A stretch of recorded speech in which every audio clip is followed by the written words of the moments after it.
Tentu saja akan lega, semua kader akan lega, tidak hanya saya saja sebagai ketua PLH. Akan tetapi ini karena memang secara nasional rasanya PDI Perjuangan ini kan ada yang menarik sana, menarik sini, ada yang menutup sana, menutup sini gitu.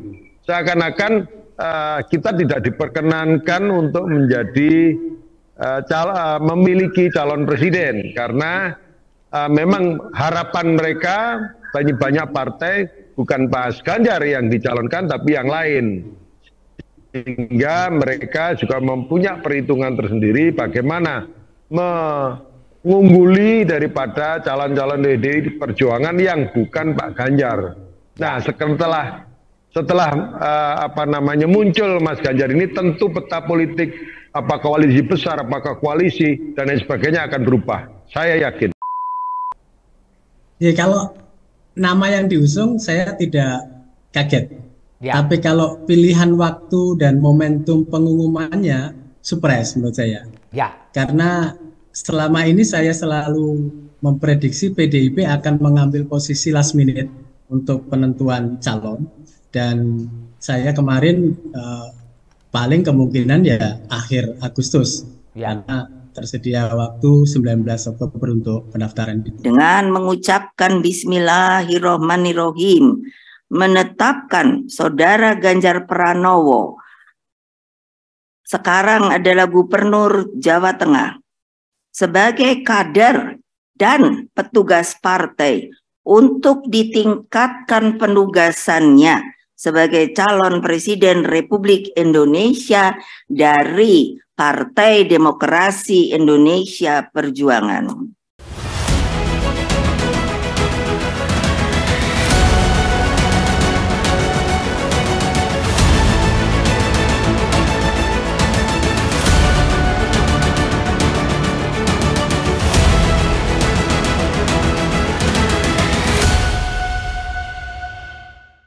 Assalamualaikum warahmatullahi wabarakatuh. Salam damai sejahtera buat kita semua. Om Swastiastu, Namo Buddhaya, dan salam kebajikan. Saya Feby Mahendra Putra, Direktur Pemberitaan Tribun Network.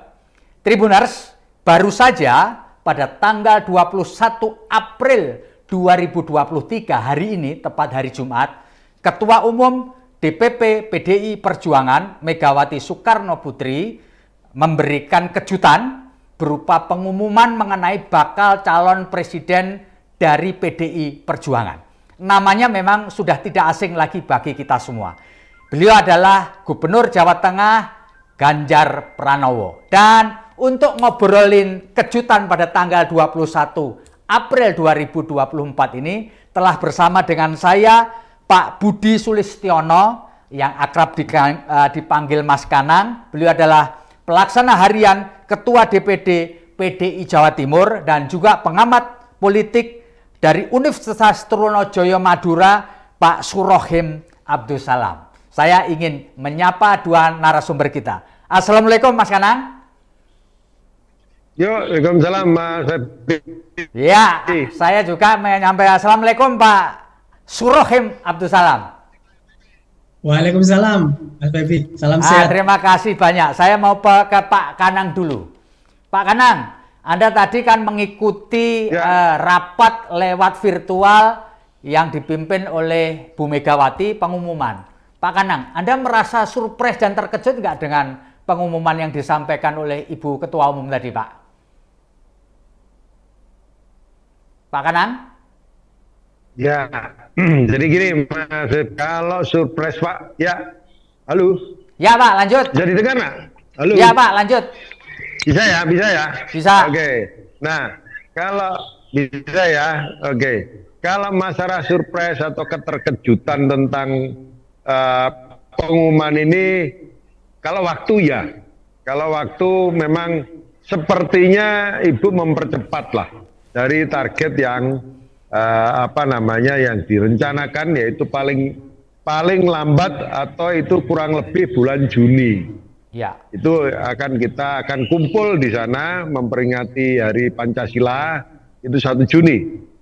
Nah, Kemudian masalah nama, saya kira walaupun di dalam bahasa tubuh maupun bahasa lisannya Ibu itu tidak pernah kelihatan, tapi dari pengalaman kita ketika Pak Jokowi dan lain sebagainya, Ibu selalu bicara tentang realistisnya keinginan masyarakat.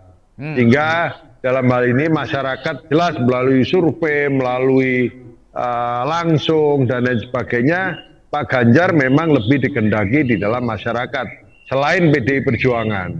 Maka ini nggak terkejut lah, saya yakin bahwa Pak Ganjar akan direkomendasi sebagai petugas partai pengganti Pak Jokowi ke depan. Kira-kira gitu. Jadi keterkejutan tentang waktu aja lah, kira-kira begitu. Ya, Pak Kanang, Anda sebagai kader PDI merasa lega nggak Pak Ganjar kemudian diberi amanah sebagai bakal calon, Pak? Ya, tentu saja akan lega. Semua kader akan lega, tidak hanya saya saja sebagai ketua PLH. Akan tetapi ini karena memang secara nasional rasanya PDI Perjuangan ini kan ada yang menarik sana, menarik sini, ada yang menutup sana, menutup sini gitu. Seakan-akan kita tidak diperkenankan untuk menjadi memiliki calon presiden karena memang harapan mereka banyak partai bukan Pak Ganjar yang dicalonkan tapi yang lain, sehingga mereka juga mempunyai perhitungan tersendiri bagaimana mengungguli daripada calon-calon PDI Perjuangan yang bukan Pak Ganjar. Nah, setelah muncul Mas Ganjar ini, tentu peta politik apakah koalisi besar, apakah koalisi dan lain sebagainya akan berubah. Saya yakin. Kira-kira begitu.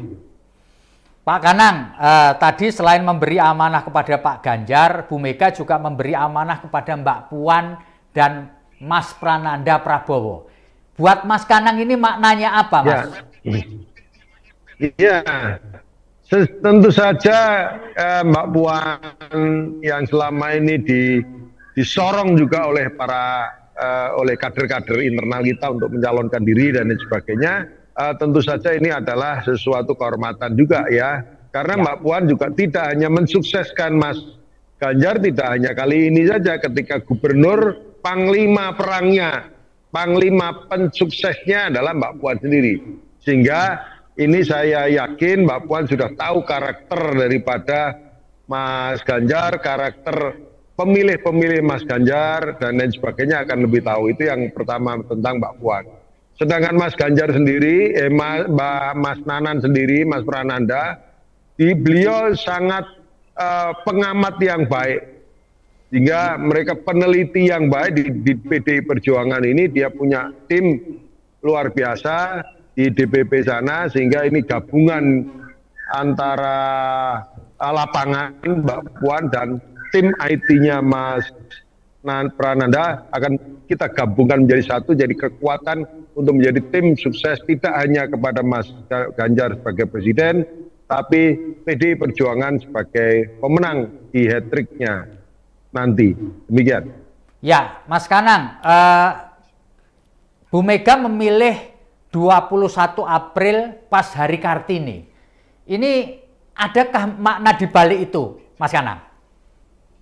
Ya, kalau saya membacanya tidak hanya makna daripada makna perempuan itu sendiri sebagai simbol kekuatan, simbol kemajuan bangsa ini, tapi justru bagaimana waktu hari raya ini menjadi hal yang tepat sekali untuk mendeklarasikan, mengumumkan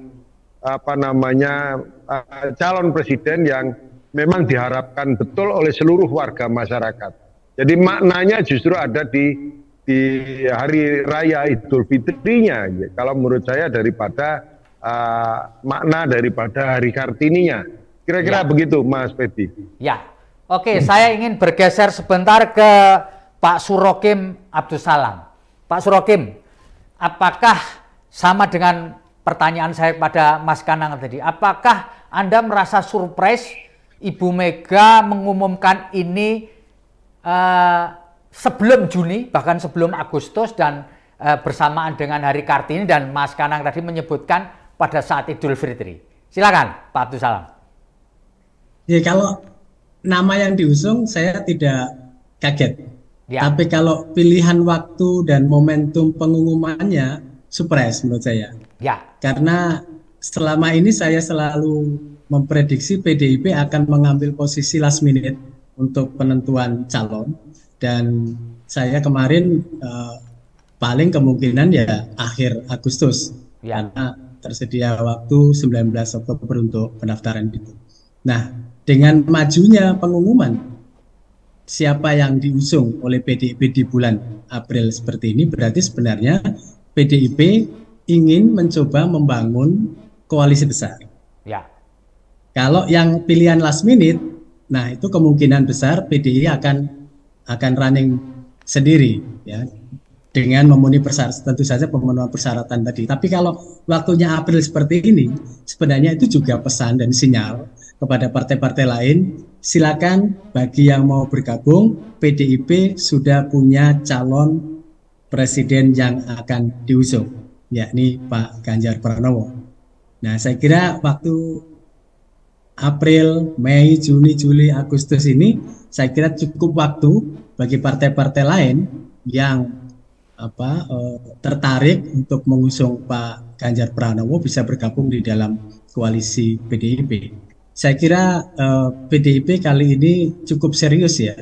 Kalau last minute, saya pikir over PDIP, tapi kali ini April, saya pikir PDIP betul-betul ingin membuka peluang bagi partai lain untuk berkoalisi dalam rangka memenangkan Pilpres 2024. Ternyata PDIP keinginan untuk hat-trick itu juga semakin besar, semakin tinggi, dan sudah sering kita terima sinyalnya bahwa PDIP ingin mendata posisi untuk mengusung calon presidennya. Dan hari ini mereka sudah mengumumkan, saya kira ini akan menjadi bandul bagi terbentuknya koalisi yang lain, karena memang sedang ditunggu PDIP sebenarnya arahnya mau kemana. Karena di sana juga ada KIB, ada koalisi perubahan, ada koalisi Indonesia Raya dan lain-lain. Jadi saya pikir ini akan sangat mempengaruhi konstelasi, dan PDIP sudah mengambil keputusan, dan ini akan mempengaruhi konstelasi apakah KIB akan tetap berjalan sendiri ataukah bergabung dengan PDIP melalui Pak Jokowi, ataukah mungkin bahkan koalisi Indonesia Raya juga akan bergabung dengan PDIP menjadi koalisi besar, akan head to head melawan koalisi perubahan. Saya kira itu masih tersedia cukup waktu sampai bulan Agustus. Ya. Dan momentum pilihan Hari Kartini akhir Lebaran sungguh mengagetkan menurut saya. Tidak ada sinyal angin, tidak ada sinyal apa, kemudian mendadak begitu cepat diumumkan. Saya kira PDIP juga sedang mengajari kita semua bahwa kalian jangan mengatur PDIP, kami punya otonomi sendiri terhadap hal ini. Dan saya kira ini pesan yang ingin juga disampaikan PDI, bahwa PDIP tidak ingin ikut-ikut arus gitu ya. Dia punya momentum sendiri yang diputuskan sendiri, dan dia sangat tidak tergantung pada kondisi eksternalnya. Ya, saya kira cukup banyak pesan-pesan yang hendak disampaikan oleh PDI. Selain memilih Hari Kartini tadi itu juga bagian poin yang penting untuk disadari bahwa Mas Ganjar, betapapun calon presiden yang diusung PDIP, tetaplah dalam bahasa Pak Kanang dan teman-teman PDI adalah kader partai yang ditugaskan oleh Ibu Megawati sebagai ketua umum. Pak, saya ingin bergeser lagi ke Pak Kanang. Pak Kanang, apakah penunjukan Pak Ganjar sekarang ini akan memberi pengaruh efek ekor jas kepada PDIP, terutama di Jawa Timur, Pak Kanang? Ya, insya Allah lah. Saya yakin karena banyak yang masa-masa kita yang mengambang, gitu ya. Itu masih menunggu siapa calonnya PDI Perjuangan. Ya. Jadi saya yakin kalau akan muncul penambahan dari PDI Perjuangan dari ekor jasnya Mas Ganjar 10-15% akan bertambah lah, kira-kira begitu. Jadi sangat berpengaruh di Jawa Timur terutama. Kalau Jawa Tengah otomatis lah, itu nggak usah dibicarakan lagi. Nah, kira-kira gitu Mas Febi. Kalau kita bicara efek ekor jasnya atau Ganjar efeknya akan mengatakan demikian. Terima kasih. Ya, Pak Kanang, Jawa Timur ini potensi elektoralnya terbesar kedua di Indonesia setelah Jawa Barat. Bisa diberi gambaran Pak Kanang, apa yang kira-kira prioritas akan dilakukan oleh para kader PDI Perjuangan di Jawa Timur, terutama pengurus DPD PDI Perjuangan Jawa Timur, Pak? Silakan, Pak. Ya, yang pertama setelah ada PLT dan PLH, kita sudah melakukan konsolidasi akbar di semua titik dapil yang ada. Ini yang pertama. Dan itu selalu juga ditanyakan oleh masyarakat, siapa presiden? Ya. Dan halo Pak. Itu ketika pesan bahwa, halo, ya Pak, lanjut. Selalu bicara tentang Pak Ganjar, kita harapan, ya harapan mereka adalah Pak Ganjar untuk bisa direkomendasi oleh partai. Nah, sekarang jawabannya sudah muncul. Tentu saja setelah kita kurang lebih sekarang survei yang sudah kita lakukan sekitar 25% Jawa Timur. Ada kemungkinan kita bisa naik menjadi 35% untuk Jawa Timur PDI Perjuangan akibat daripada rekomendasi presiden kepada calon presiden kepada Pak Ganjar ini. Sehingga secara automatically bahwa Pak Ganjar memiliki efek tentang bagaimana kita meraih hat-trick itu di Jawa Timur. Kira-kira begitu, Mas Febi. Ya, oke. Saya kembali ke Pak Abdul Salam. Pak Abdul Salam, tadi Anda mengatakan saya tidak terkejut ketika nama Ganjar Pranowo diumumkan Bu Megawati Soekarno Putri. Nah, kan sebelumnya juga ada Mbak Puan, Mbak. Apa makna dari ini? Barangkali Mas Abdul Salam bisa memberikan satu analisis mengenai kekuatan dari Pak Ganjar sehingga kemudian bisa mengalahkan potensi Mbak Puan Maharani. Silakan Mas. Ya, Bu Mega itu kan politisi yang dalam tanda kutip berpengalaman dari pemilu ke pemilu. Punya best practice yang cukup banyak baik di Pilpres maupun di Pilkada. Pasti beliau juga punya insting sekaligus hitungan matematika politik yang juga akurat, dan ini sekaligus juga menunjukkan pada kita semua memang Bu Mega betul-betul kingmaker. Selama ini orang selalu menduga bahwa yang disiapkan adalah Mbak Puan, tapi Bu Mega sangat realistis bahwa ini adalah pemilihan langsung, bukan pemilu melalui parlemen.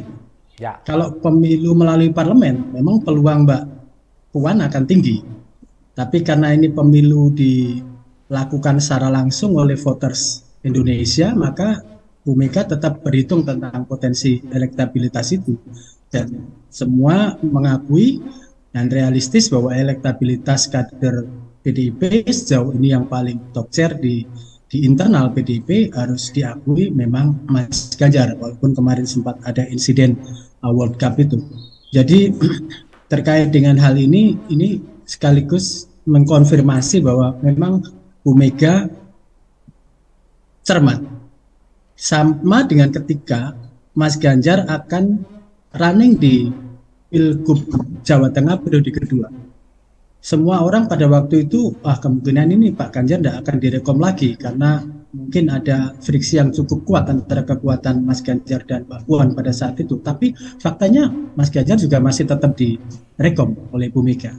Jadi saya pikir ya ini kembali menunjukkan kepada kita bahwa Bu Mega sebenarnya adalah kingmaker yang sangat realistis, ya. Tidak ansih semata-mata untuk kepentingan meneguhkan terah kekuasaan keluarga, tetapi juga mempertimbangkan kepentingan elektoral yang lebih besar. Dan bagi PDIP mendengar aspirasi apa yang selama ini muncul dari hasil-hasil survei, yang dilakukan oleh berbagai lembaga survei memang harus diakui bahwa elektabilitas Mas Ganjar cukup kompetitif jika harus dikompetisikan di Pilpres 2024 jika dibandingkan dengan peluang Mbak Puan yang memang angkanya masih terlalu jauh gitu ya jika dibandingkan dengan Mas Ganjar. Saya kira Pak Kanang DPD Jawa Timur juga patut bersyukur ya, harapannya sudah terpenuhi sehingga lebih memudahkan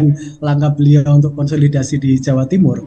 Tinggal bagaimana cara memaintenance 4 sampai 5 bulan ke depan ini sehingga akan bisa mendapatkan efek ekor jas yang cukup. Tapi saya kira dengan mengusung kader sendiri, kotel efek yang akan diperoleh oleh PDIP akan sangat lebih besar ya jika dibandingkan dengan anggota koalisi lainnya akan bergabung. Dan saya kira arah PDIP mengusung Mas Ganjar itu juga bagian dari cara untuk menguatkan dan meningkatkan kotel efek dari pencapresan ini. Ya, Pak Surohim, beberapa waktu yang lalu Mas Ganjar ini sempat menjadi sorotan di dunia maya setelah beliau menyatakan penolakan terhadap keikutsertaan tim sepak bola Israel dalam World Cup U20. Apakah ini akan berpengaruh pada elektoral Pak Ganjar menurut Pak Surohim? Silakan Pak. Ya, secara teoritis elektoral itu memang. Halo Pak. Dalamnya bisa naik hari ini, bisa turun besok bisa. Jadi kemampuan Pak calon partai untuk memaintenance ya tren positif itu memang harus terus dilakukan. Dan menjadi tantangan yang juga cukup serius bagi PDIP dan juga Mas Ganjar adalah mengembalikan kembali trust dari Gen Z, khususnya milenial yang kemarin sempat terluka akibat cancelnya World Cup di Indonesia. Tapi saya kira sebenarnya PDIP masih cukup tersedia waktu ya untuk melakukan komunikasi, untuk lebih proaktif lagi untuk menyamakan frekuensi dengan Gen Z Indonesia, dengan netizen Indonesia. Karena di balik kekerasan netizen Indonesia, kalau netizen Indonesia itu bisa dijawab dengan itikat yang baik, pendekatan yang tepat, saya kira Mas Ganjar masih punya peluang untuk kembali pulih ya bersama dengan netizen Indonesia. Walaupun saya katakan itu juga perkara yang tidak mudah ya.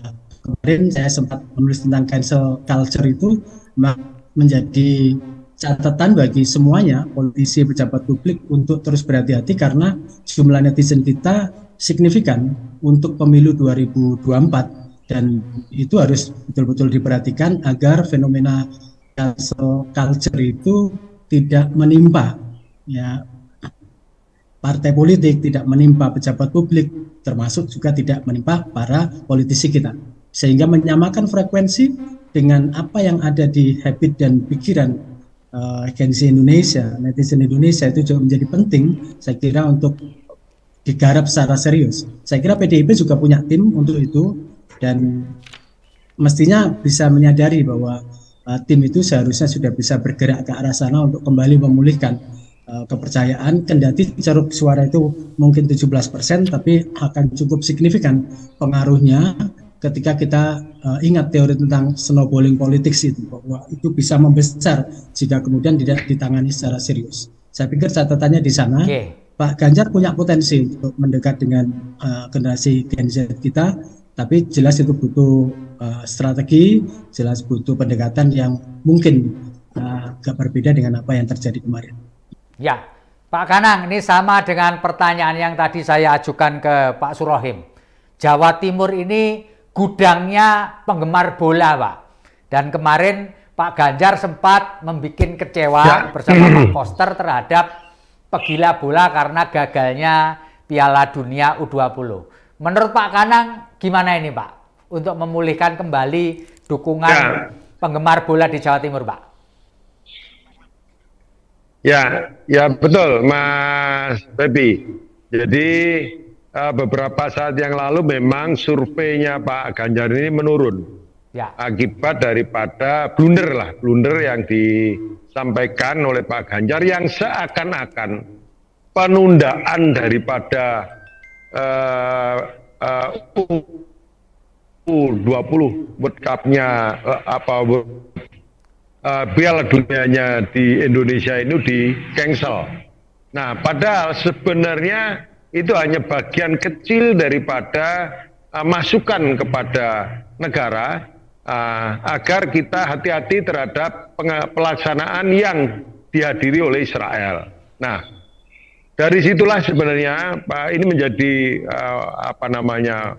kehati-hatian kita semua, termasuk Pak Ganjar untuk ke depan, karena yang dilihat tidak Israelnya akhirnya, tapi penundaan atau pengalihan tempat Piala Dunia U20 inilah yang menjadi masalah. Tapi dalam realistisnya akhirnya kita secara perlahan-lahan memang apakah itu netizen, apakah itu milenial, itu memang perlu diperhitungkan dan diperhatikan. Maka dalam hal ini kita berikan pengertian ya melalui media-media yang ada bahwa kenyataannya politik Israel jauh beda dengan Indonesia. Bahkan ada penyerangan-penyerangan di Israel sana, di Palestina sana, di Palestina yang memang setelah pernyataannya Pak Ganjar ini justru harus diberikan pengertian secara intens. Saya yakin dalam waktu dekat ini kita juga akan lakukan survei lagi, ya ini sedang berjalan, dan setelah kita coba berikan pengertian para netizen, para milenial, penggemar bola terutama.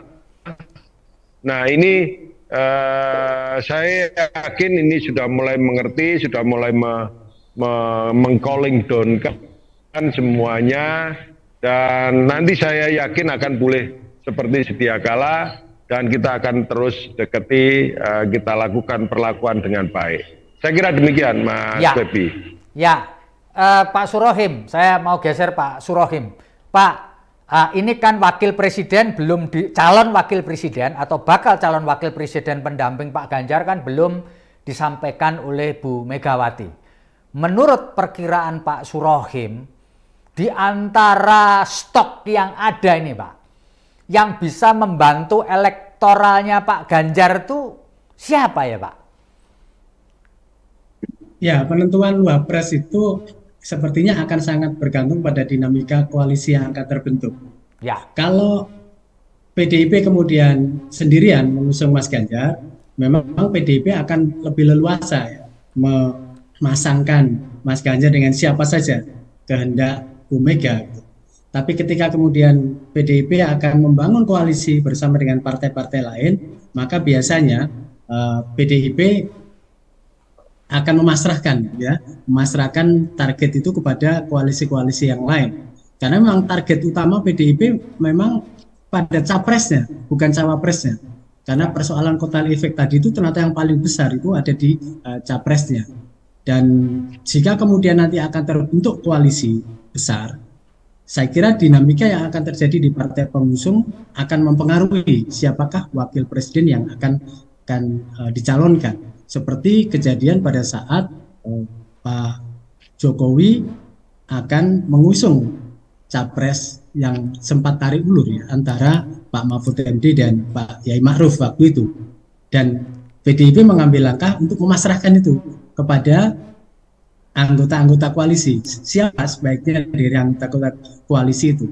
Ternyata kemudian mereka mengambil aman semua, mengambil safe posisinya untuk mengusung Pak Yai Ma'ruf. Tetapi dinamika politik yang sekarang tentu berbeda dengan 5 tahun yang lalu. Sekarang lebih dinamis lagi karena semua partai pasti punya kehendak dan punya keinginan juga untuk mendapatkan kotel efek setelah PDIP ketika mengusung Mas Ganjar. Sehingga opsi itu bisa jadi mungkin pertama berasal dari ketua umum partai, bisa jadi juga dari tokoh independen. Tapi prediksi saya yang paling mudah untuk terjadi itu ya independen.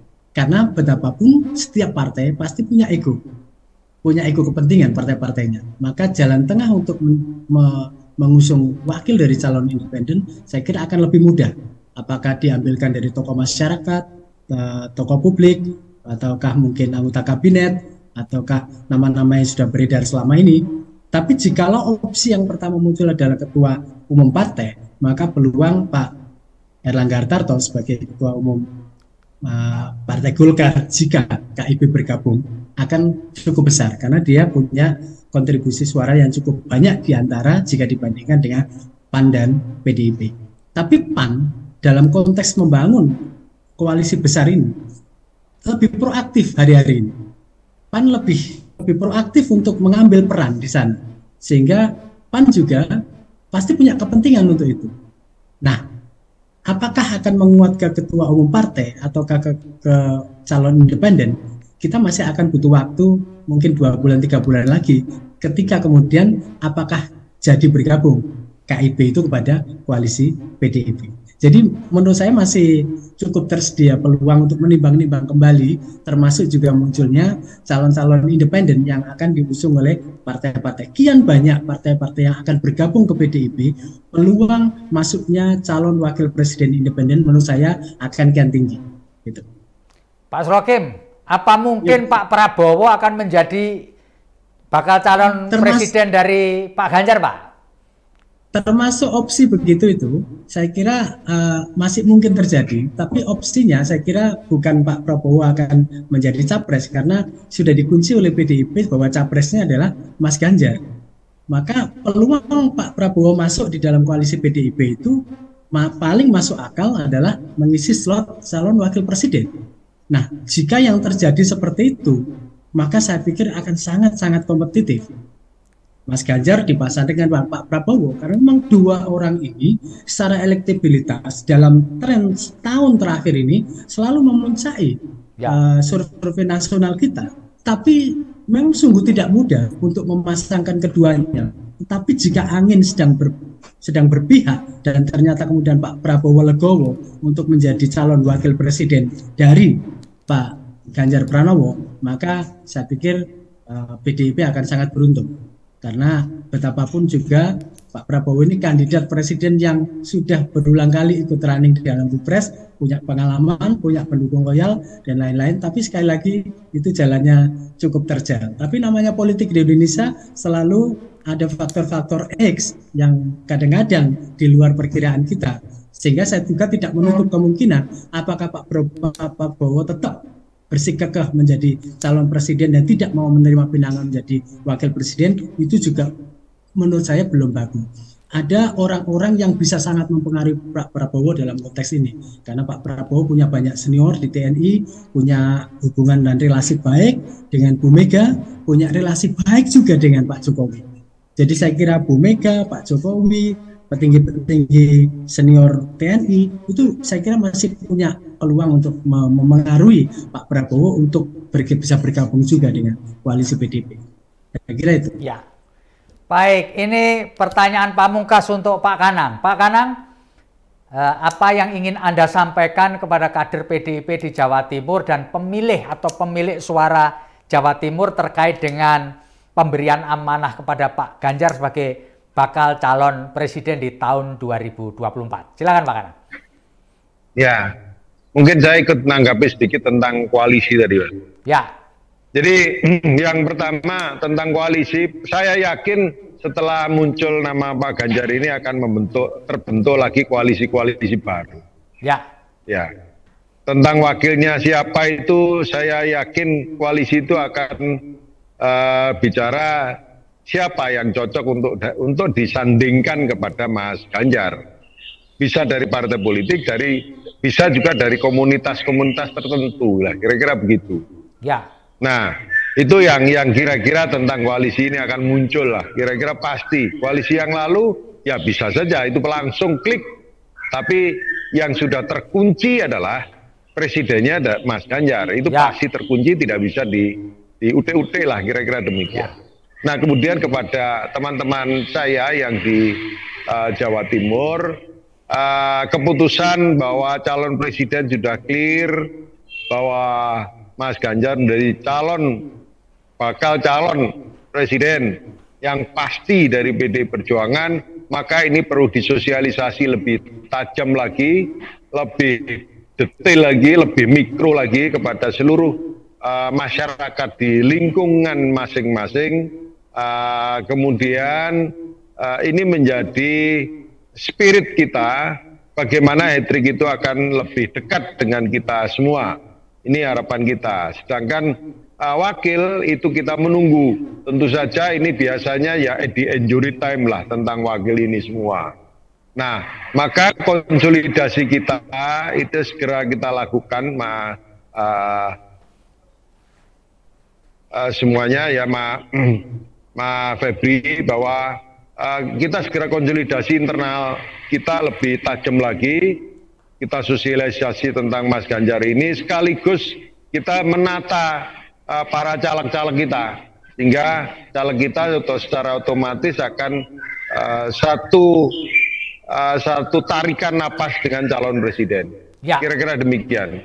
Baik, terima kasih saya sampaikan kepada Pak Budi Sulistiono atau yang akrab dipanggil Mas Kanang, PLH Ketua DPD PDI Jawa Timur, dan pengamat politik dari Universitas Trunojoyo Madura, Pak Surohim Abdul Salam. Terima kasih, moga-moga ngobrol kita akan memberi manfaat buat para pemirsa. Sekali lagi terima kasih, saya pamit mohon diri. Assalamualaikum warahmatullahi wabarakatuh. Salam damai sejahtera buat kita semua.